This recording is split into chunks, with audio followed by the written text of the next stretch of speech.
पूनम आराम से सो रही होती है। तभी दबे पांव पूनम की सास उमा उसके कमरे में आती है और दराज में रखे पैसों से भरी गुल्लक उठाकर वहाँ से चली जाती है।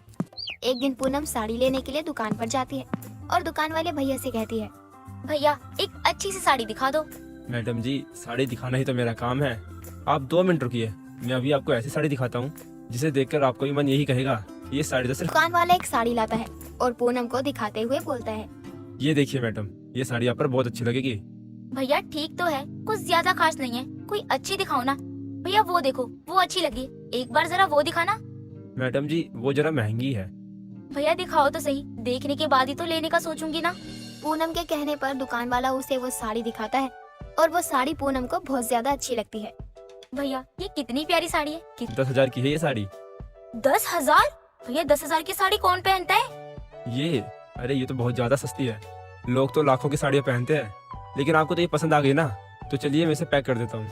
नहीं नहीं भैया, इसे पैक क्यों करना? अरे मैं तो बस 500-600 की साड़ी लेने आई थी, इतनी महंगी साड़ी लेने लायक तो पैसे ही नहीं है।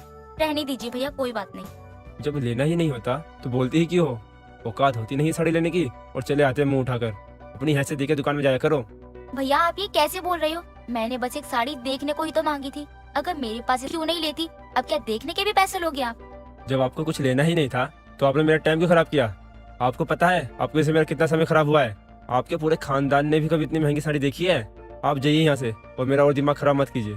पूनम को उस दुकान वाले की बातें बहुत ज्यादा बुरी लग जाती हैं और वो मुंह लटकाकर अपने घर वापस आ जाती है। पूनम को ऐसे उदास देखकर पूनम का पति दीपक और सास उमा आते हैं और उमा कहती है, बहू क्या हुआ, सब ठीक तो है ना? तू कुछ हुआ है क्या?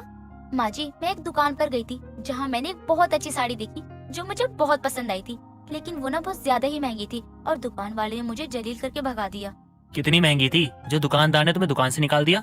10,000 की थी। माँ जी, दीपक जी, आप मुझे वो साड़ी दिला दो ना, मेरा बहुत मन है वो साड़ी पहनने का। कुछ महीने बाद मेरा जन्मदिन भी आएगा, मैं तब वो साड़ी पहनना चाहती हूँ। बहू क्या मांग रही है? तुझे घर का पूरा सामान भी बेच देना, तब भी 10,000 रूपए जमा नहीं होंगे और तुझे 10,000 की साड़ी चाहिए? माँ सही कह रही है, ये इतनी महंगी चीजें ये हम गरीबों की बस की बात नहीं है। आप लोग क्या मेरी खुशी के लिए इतना भी नहीं कर सकते हो? बस 10,000 की साड़ी तो है वो।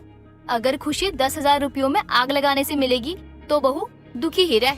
पूनम की सास और पति दोनों ही पूनम की मदद करने से मना कर देते हैं। ये देखकर पूनम को और भी ज्यादा ठेस पहुंचती है।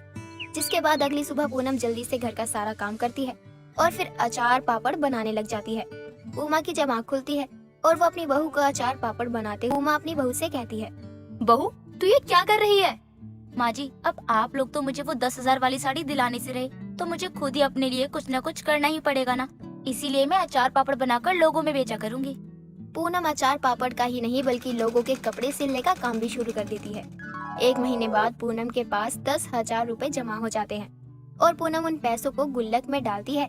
ये देखकर दीपक कहता है, अपने लिए एक साड़ी लेनी है और तुम इतनी मेहनत कर रही हो, ये देखकर मुझे काफी अच्छा। तू अपने किसी शौक को पूरा करने के लिए पति का खून जलाने के बजाय खुद मेहनत कर रही है। सच में ये देखकर काफी खुशी हुई हमें। पूनम को मेहनत करते हुए देखकर उमा और दीपक दोनों को ही काफी अच्छा लगता है, इसलिए अब वो दोनों भी पूनम की छोटे से बड़े काम में बहुत मदद करते हैं। कुछ महीनों में पूनम के पास काफी पैसे जमा हो जाते हैं और उसी शाम जब दीपक काम से घर लौटा होता है तो उसका एक्सीडेंट हो जाता है और पैर टूट जाता है। से जब दीपक घर आता है तो पूनम और उमा दोनों दीपक को ऐसे देखकर बहुत ज्यादा परेशान हो जाती हैं और पूनम बोलती है, ये आपको इतनी ज्यादा चोट कैसे लगी? वो बस किसी ने पी रखी थी और उसी के कारण मेरा एक्सीडेंट हो गया, लेकिन अभी मुझे अपनी चोट से ज्यादा घर की टेंशन है। घर की टेंशन? लेकिन घर तो ठीक ही है, तो टेंशन क्यों ले रहे हो? घर तो ठीक है लेकिन मेरी एक टांग टूट चुकी है और अब मैं काम पे कैसे जाऊंगा? काम पे नहीं गया तो घर कैसे चलेगा? मुझे तो कुछ समझ में नहीं आ रहा। आज से पहले मैं इतना लाचार कभी नहीं हुआ था। बेटा तू परेशान मत हो, सब तू जितना परेशान रहेगा तेरी तबीयत उतनी ही खराब होगी। माँ परेशान ना रहूं तो क्या करूं? मेरा पाँव टूट चुका है, घर की जिम्मेदारियां मेरे कंधों पर है और मैं घर पे बैठ जाऊंगा तो काम कौन करेगा? घर कैसे चलेगा? आप टेंशन क्यों ले रहे हो? मैं हूँ ना, मैंने भी तो सिलाई की है, अचार पापड़ बनाए हैं, मुझे उससे कुछ पैसे मिलते थे और उससे हम घर का खर्चा चलाएंगे और आपकी दवाई भी लाएंगे। लेकिन वो पैसे, वो तो तुम अपनी साड़ी के लिए जमा कर रही थी ना, मैं उन पैसों को हाथ नहीं लगा सकता। मुझे कुछ और आप सही कह रहे हो। अब से आप जो भी पैसे लाओगे वो माँ जी मुझे मत देना। हम कैसे हाथ लगा सकते हैं उन पैसों को? ऐसी बात नहीं है पूनम। हाँ, तो अगर ऐसी बात नहीं है तो आप चुप हो जाइए और उन पैसों को अब घर के लिए इस्तेमाल करेंगे हम। पूनम अपने जमा किए हुए पैसे घर के खर्च में लगा देती है। कुछ दिनों बाद दीपक का पैर ठीक हो जाता है और वो वापस से काम पर जाने लग जाता है। अब फिर पूनम अपनी साड़ी के लिए पैसे जमा करने लग जाती है। अब पूनम अपने जन्मदिन से एक दिन पहले सारे पैसे गिनती है और रोने तो वहाँ उमा और दीपक दोनों आते हैं। तो दीपक कहता है, क्या हुआ पूनम, तुम रो क्यों रही हो? मेरा कल जन्मदिन है और ये बस 9,000 हुए हैं। 1,000 कम है। इसका मतलब मैं अपने जन्मदिन पर वो महंगी साड़ी नहीं पहन पाऊंगी। बहू तू रो मत, अब जो किस्मत में लिखा होता है वो बदल थोड़ी सकते हैं। पूनम को बहुत रोना आता है और वो रोते हुए सो जाती है। अगली सुबह जब पूनम उठती है तो बिना गुल्लक पर ध्यान दिए सारा काम करने लग जाती है। कुछ देर बाद पूनम का ध्यान उस जगह जाता है जहाँ गुल्लक रखा होता है, तो वहीं होता। माँ जी, दीपक जी, मेरा गुल्लक चोरी हो गया। मेरा गुल्लक ही नहीं है यहाँ पर। पूनम के रोने की आवाज सुनकर उमा और दीपक दोनों वहाँ आते हैं। क्या हुआ बहू? माँ जी, मेरा गुल्लक चोरी हो गया। पूनम तुम चिंता मत करो, अरे यहीं कहीं होगा तुम्हारा गुल्लक। कहीं भी नहीं है। एक काम कर बहू, तू जा नहा ले, आज तेरा जन्मदिन है, ऐसे रो मत, हम तब तक तेरा गुल्लक ढूंढते हैं। उमा और दीपक दोनों पूनम को शांत करवाते हैं और पूनम नहाने चली जाती है। कुछ देर बाद पूनम नहा के आती है तो दीपक और उमा दोनों पूनम को एक गिफ्ट देते हैं। पूनम उस गिफ्ट को खोलती है, उसमें साड़ी होती है। तभी उमा बोलती है, बहू तुझे यही साड़ी चाहिए थी ना, तू इसी साड़ी के लिए इतनी मेहनत कर रही थी ना।